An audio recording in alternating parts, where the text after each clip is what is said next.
Teacher Munna को देखते हुए, ओए मुन्ना, कॉपी में क्या लिख रहा है?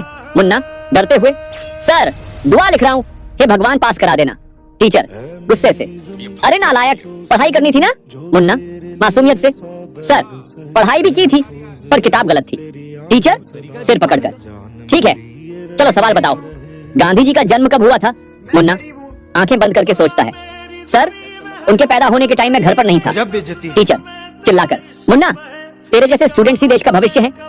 मुन्ना हंसते हुए, जी सर देश का भविष्य तो है, बस पास्ट में अटका हुआ हूं।